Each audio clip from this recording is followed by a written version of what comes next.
नमस्कार दोस्तों, आपका स्वागत है double AD study YouTube channel में। अगर आपने अभी तक चैनल को सब्सक्राइब नहीं किया है तो चैनल को सब्सक्राइब कर लें। चैनल का नाम है double AD study YouTube channel. दोस्तों, हम लोगों ने कल उच्च न्यायालय के बारे में पढ़ा था, उससे पहले उच्चतम न्यायालय। उच्च न्यायालय के बारे में थोड़ा सा आपको हम रिवाइज करवा देते हैं इनकी शक्तियाँ पढ़ने से पहले। देखिए, आपको 2-3 अनुच्छेद याद रखना है। जैसे कि अनुच्छेद 215 हमने क्या बताया था। तो अनुच्छेद 215 हमने आपको ये बताया था कि प्रत्येक उच्च न्यायालय एक अभिलेख न्यायालय होता है। ठीक है, इस बात को आप ध्यान रखेंगे।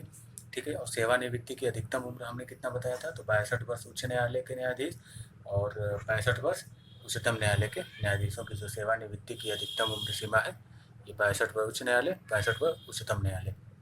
देखिए, वेतन की बात हमने जहाँ तक की थी कि हाई कोर्ट के मुख्य न्यायाधीश को 2.5 लाख रुपये प्रति माह और हाई कोर्ट के अन्य न्यायाधीश को 2,25,000 रुपये प्रति माह वेतन के रूप में दिया जाता है।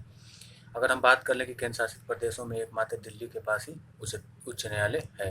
ठीक है, जितने भी केंद्र शासित प्रदेश हैं टोटल कितने हैं, 8 हैं, जिसमें से उच्च न्यायालय जो है दिल्ली के पास है।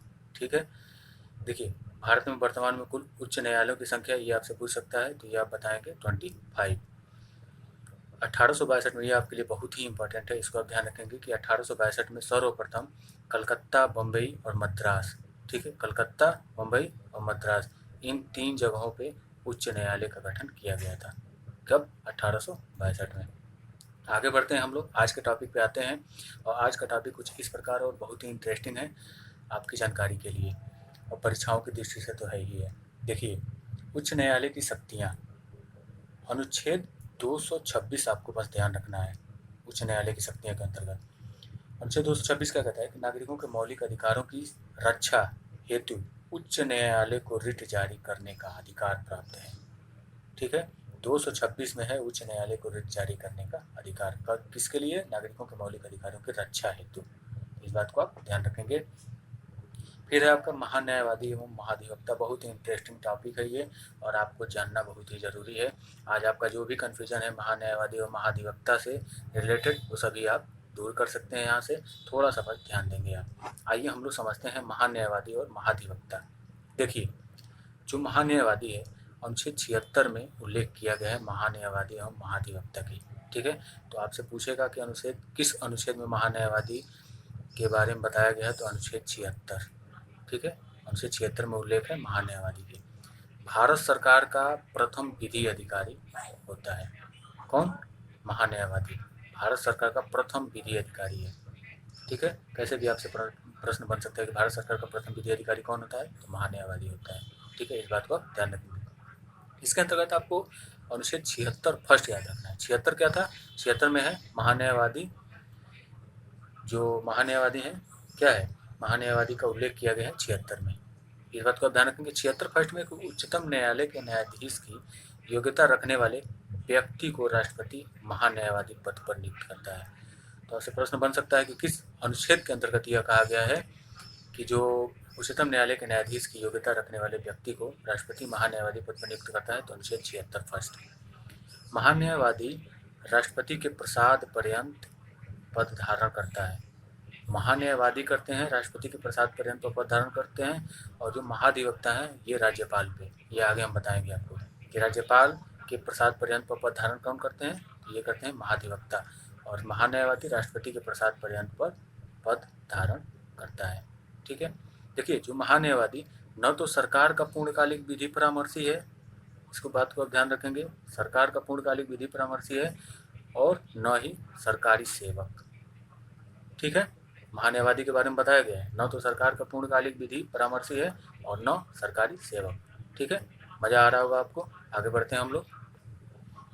अभी हम देखेंगे कि जो महान्यायवादी की सहायता के लिए एक सॉलिसिटर जनरल और अतिरिक्त सॉलिसिटर जनरल होते हैं। ठीक है, किसकी सहायता के लिए होते हैं? ये महान्यायवादी की सहायता के लिए होते हैं। और महान्यायवादी का उल्लेख किस अनुच्छेद में किया गया? तो अनुच्छेद 76 में किया गया है। ठीक है, और 76 फर्स्ट में क्या कहा गया है कि महान्यायवादी पद पर नियुक्ति करता है कौन? राष्ट्रपति। ठीक है, उसकी योग्यता क्या होती है? उच्चतम न्यायालय के न्यायाधीश की योग्यता रखने वाले व्यक्ति की करता है। भारत का महान्यायवादी संसद का सदस्य नहीं होता है। इस बात को आप ध्यान रखेंगे कि जो महान्यायवादी होता है भारत का, वो संसद का सदस्य नहीं होता है, मत देने का अधिकार नहीं है अनुच्छेद 88 के अंतर्गत कहा गया है।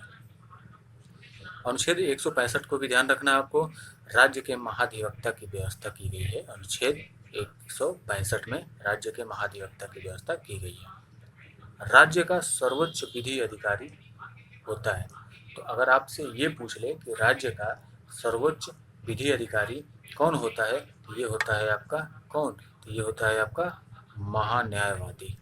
महान्यायवादी होता है आपका क्या, राज्य का सर्वोच्च विधि अधिकारी। ठीक है, देखिए महाधिवक्ता के बारे में आपको बता देते हैं कि राज्यपाल के प्रसाद पर्यंत पर पद धारण करता है। तो राज्यपाल के प्रसाद पर्यंत पर पद धारण कौन करता है, महाधिवक्ता करता है। और जो महान्यायवादी है ये राष्ट्रपति के प्रसाद पर्यंत पर पद धारण करता है। ये दोनों बात आप ध्यान रखेंगे, यहाँ से आपको एक प्रश्न मिल जाएगा। ठीक है, अब देखिए अगर आपने अभी तक चैनल को सब्सक्राइब नहीं किया है तो चैनल को सब्सक्राइब कर लें। चैनल का नाम है AAD study YouTube channel. Channel को सब्सक्राइब करने के साथ साथ वीडियोज़ को लाइक शेयर भी किया करें। ठीक है, और ऐसे ही मज़ेदार टॉपिक आपको पाने के लिए, आप अगर चाहते हैं कि ऐसे मज़ेदार टॉपिक आपके लिए आए तो आप डेली बने रहिए हमारे चैनल पे। चैनल का नाम है AAD स्टडी यूट्यूब चैनल। ठीक है, शॉर्ट वीडियो हम डेली बनाते हैं जिसमें आपके परीक्षा की दृष्टि से हर एक शॉर्ट वीडियो से एक प्रश्न मिलना अनिवार्य है। ठीक है, प्रयास यही रहता है कि आपको जो पढ़ाया जाए वहीं से हर एक परीक्षाओं में प्रश्न बने। ठीक है, तो बहुत बहुत धन्यवाद दोस्तों, मिलते हैं अगले सेशन में। नमस्कार।